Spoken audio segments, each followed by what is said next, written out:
So this morning I want to address yet another, and maybe more than one, mistranslation that King James Version has done. But not only King James Version, we're just talking about mainstream Christianity in general. And I will start with Isaiah 9 and verse 1. No, actually not verse 1. I forgot to scroll down to the verse here, but where is this? I was right there.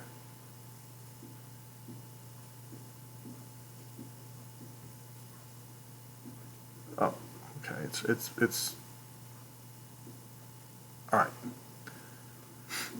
Where it says in verse 6, "For unto us a child is born, unto us a son is given, and the government shall be upon his shoulder, and his name shall be called Wonderful Counselor, the Mighty God, the Everlasting Father, the Prince of Peace."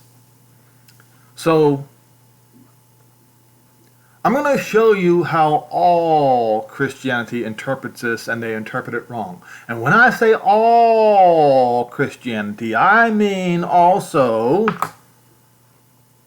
the Messianic Jews, aka the Jews for Jesus. Not real Jews at all, but fake Jews. All right? So look at what they do here. They say the same thing when it's not written that way in Hebrew.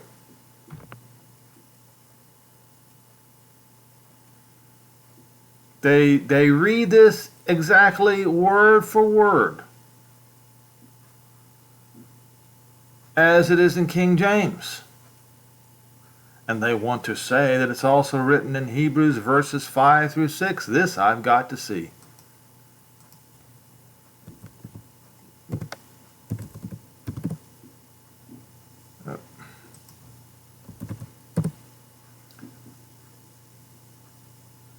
Where did I see this? Hebrews. Oh, Hebrews what? Verses 5 through 6. They don't even have the chapter up here. I don't know, maybe it's Hebrews chapters 5 and 6? Let me go look before I go on off on my tangent here.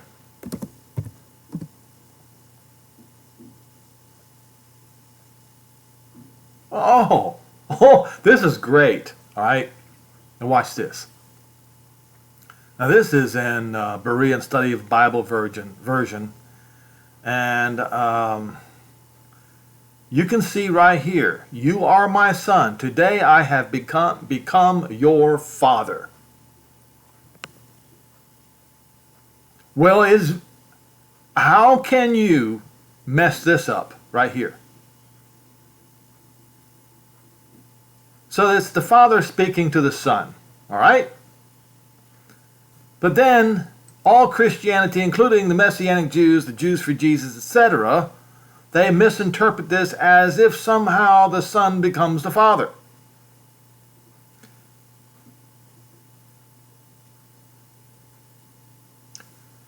So this is how they try to interpret it. In these verses, a child is at the forefront of Isaiah's prophecies. That's actually not true. It's not at the forefront. It's right behind the Father. Is it a description of the child himself? Then we would translate it something like this: Wonderful Counselor, the Mighty God, the Everlasting Father, the Prince of Peace. This means that the child himself is called Counselor, God, Father, and Prince. No, it does not. No, it is not. Not true. You just told on yourself. If you would have bothered to read the own chapter that you quoted, it says, "You are my son. Today I have become your father." Don't you people read the Bible at all?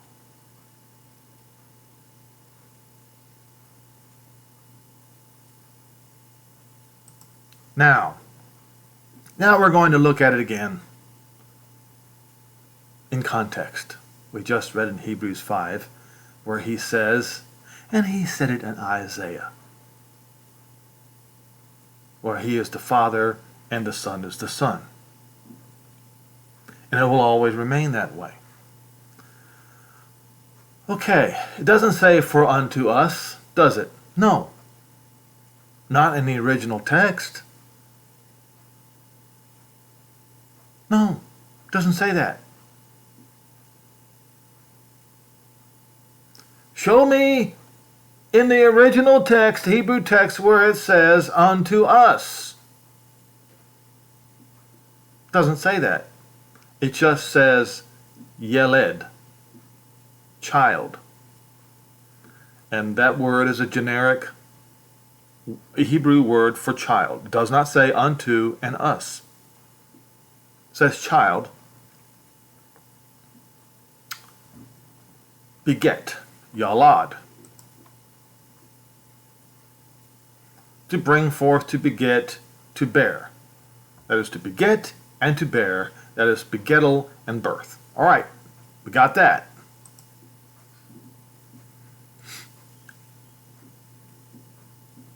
Now we're getting more detail. So now this child is a son. The name is Ben or Bain in Hebrew. Means son. Is set.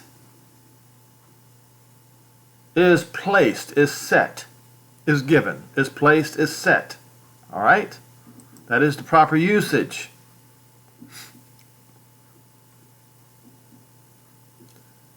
And the dominion. Shoulder. So he will shoulder the dominion. And his name, Shem, shall be called. Oh, wait a minute. Hold on. His? Does it say his? No, it doesn't say that. It just says name. So here's the name. Name of what? Well, these are titles. His name is one name. These are titles. Wonderful Counselor. Remember what we just read in Hebrews 5.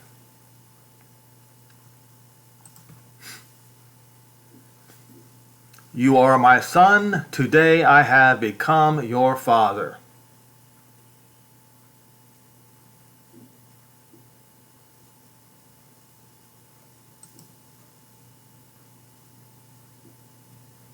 The mighty Elohim, or the mighty El, will always be the Father.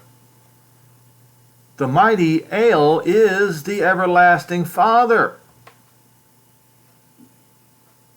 And with him is the Prince of Peace.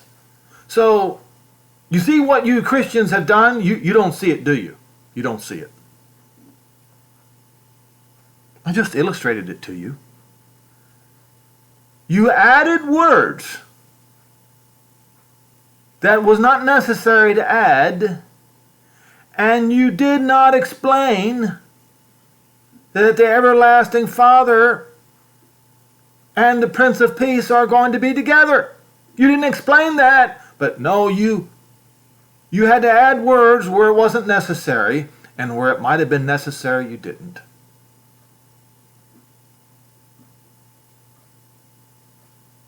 You see? But Paul knew. Paul knew.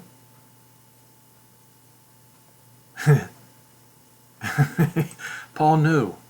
You are my son. Today I've become your father.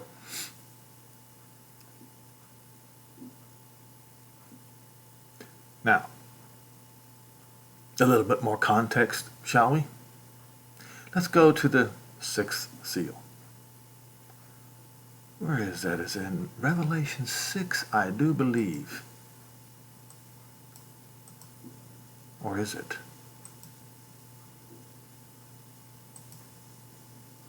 Yeah, Revelation 6. Now watch this.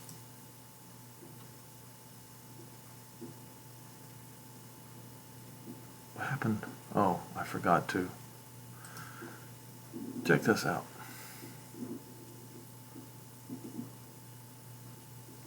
Verse 12, and when he had opened the sixth seal, and lo, There was a great earthquake, and the sun became black as sackcloth of hair, and the moon became as blood, and the meteors from the sky fell into the earth as a fig tree casts her untimely figs when she is shaken of a mighty wind.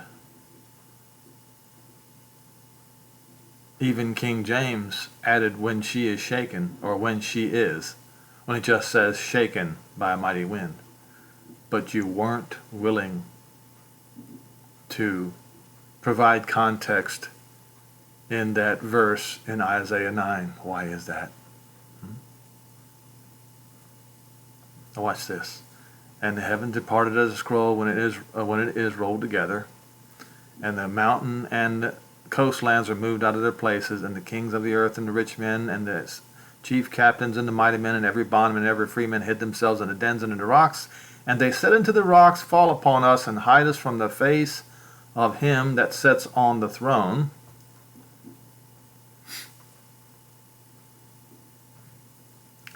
And from the wrath of the Lamb. Well, who's the one that sits on the throne? That's the Father. The Lamb is the Son.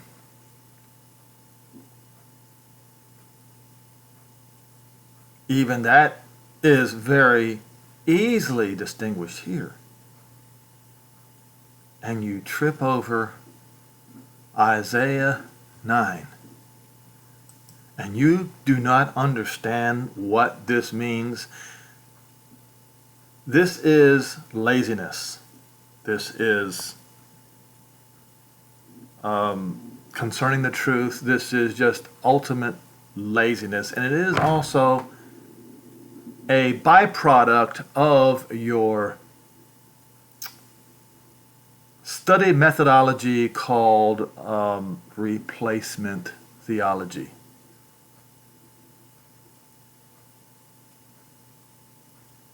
Thinking that somehow that the Father is going to be replaced.